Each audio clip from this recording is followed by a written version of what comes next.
lanjut.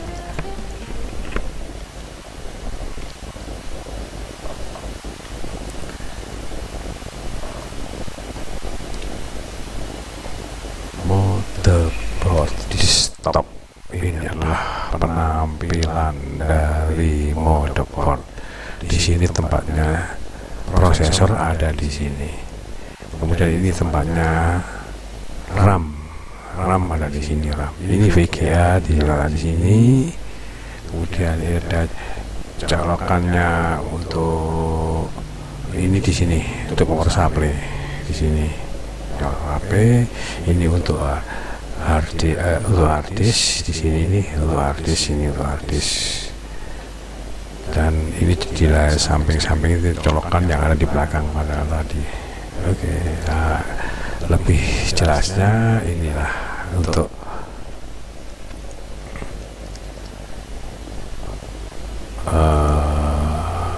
itulah motherboard. Ini motherboard ada di dalam ini motherboard ini motherboard. Di sini power supply ditolakkan, ini kan dicolokkan di sini, ini colokan di power supply. Ini ada di sini. Ini ada prosesor ada di sini, VGA ada di sini, terus hard disk ada di sini, memori RAM ada di sini, dan CD DVD-ROM ada di sini posisinya. External hardware adalah hardware tambahan wajib untuk desktop, karena kalau tanpa dengan alat-alat ini desktop lumpuh, seperti bebek lumpuh, nggak bisa bekerja apa-apa, nggak bisa diapa-apakan, nggak bisa ditombol, nggak bisa dilihat. Apanya yang dilihat kalau nggak ada monitornya, nggak ada penggeraknya mouse atau keyboard yang untuk menulis? Maka agar CPU dapat digunakan harus ditambah dengan keyboard, mouse, monitor. Ini yang belum lama ini mendol, ini yang baru ini LED tipis-tipis umumnya. Kemudian kita menginjak ke bagian yang lain, namanya laptop.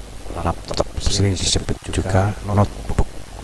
Adalah komputer berukuran relatif kecil dan ringan, mudah dipindah-pindahkan. Berat dari laptop sendiri berkisar antara 1 sampai dengan 6 kg. Sumber daya laptop berasal dari adaptor AC dan baterai charge yang dapat digunakan selama kira-kira sampai dengan 6 jam pemakaian, tergantung dari cara pakai, spesifikasi, dan ukuran baterainya. Laptop termasuk jenis CPU berukuran kecil dan ringan, juga sudah dilengkapi dengan perlengkapan keyboard, mouse, webcam, speaker, dan mikrofon. Seperti ini bentuknya. Ini penampilan laptop. Tampilan di muka, ini tampilan di dalam. Nah, ini dia laptop termasuk dalam jenis CPU. Hanya saja untuk laptop sudah terintegrasi dengan webcam. Ini webcam dengan monitor, dengan keyboard, dengan mouse, dan lain-lainnya. Hardware di dalam laptop itu sama, mirip persis dengan desktop, hanya saja ukurannya lebih tipis dan kecil dan ringan. Inilah hardware di dalam laptop. Ini termasuk motherboardnya. Ini motherboard di sini, motherboard. Ini ada prosesor di sini, ada baterai charge, ada memori RAM, ada CD DVD-ROM, dan harddisknya ada di sini. Hardware tambahan tergantung kebutuhan. Ini adalah yang hanya kalau kita butuhkan saja. Misalnya kalau kita nggak butuh dengan internet, ya udah nggak usah dipakai aja modemnya, atau kita nggak butuh ngeprint atau digunakan aja, ya nggak usah dipakai printernya.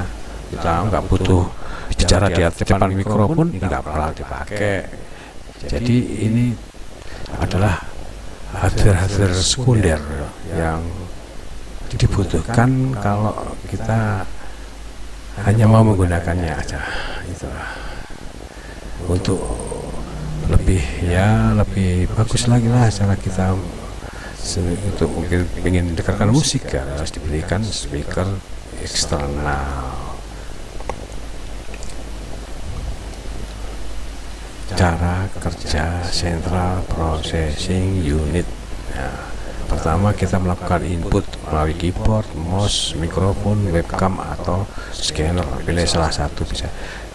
Input itu dimasukkan proses di dalam motherboard, kemudian disimpan ada di penyimpanan primer, ada di RAM, kemudian ada ROM, kan ada EEPROM. Penyimpanan sekunder di dalam hard disk, CD, DVD-ROM atau di flash disk.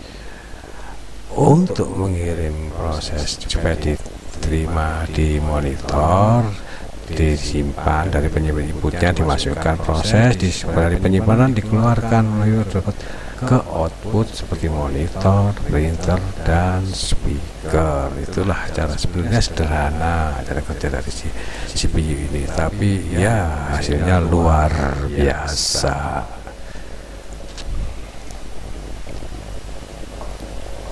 Ini ada istilah-istilah mungkin yang sulit tapi sering dibicarakan di masyarakat umum, seperti hanya RAM.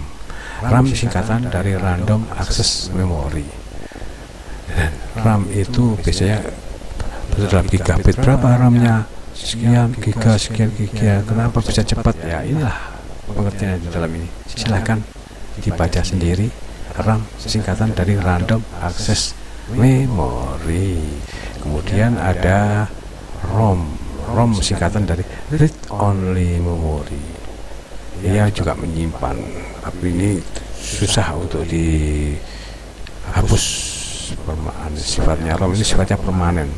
Program disiapkan tidak mudah hilang atau berubah walau aliran listrik dimatikan. Kemudian ada lagi EEPROM singkatan dari Erasable Program Read Only Memory. Jadi dia program yang bisa dipasang tapi juga dapat dihapus, dapat menghapus. Silahkan dibaca sendiri. Oke, sudah mudah bukan pengertian tentang hardware komputer? Kami yakin Anda pasti mengerti dan mudah untuk ikuti terus kelanjutan dari kursus komputer online kami di channel YouTube kami, channel YouTube Edi Susanto, dan jangan lupa subscribe-nya supaya Anda tidak ketinggalan ketika saya upload di YouTube. Dan untuk sesi berikutnya dari kursus ini, kita akan mencoba menjelaskan masalah software komputer, di mana isi dari kursus ini adalah tentang mengenai BIOS atau driver-drivernya program komputer dan sebagainya. Silahkan diikuti untuk pertemuan berikutnya. Salam.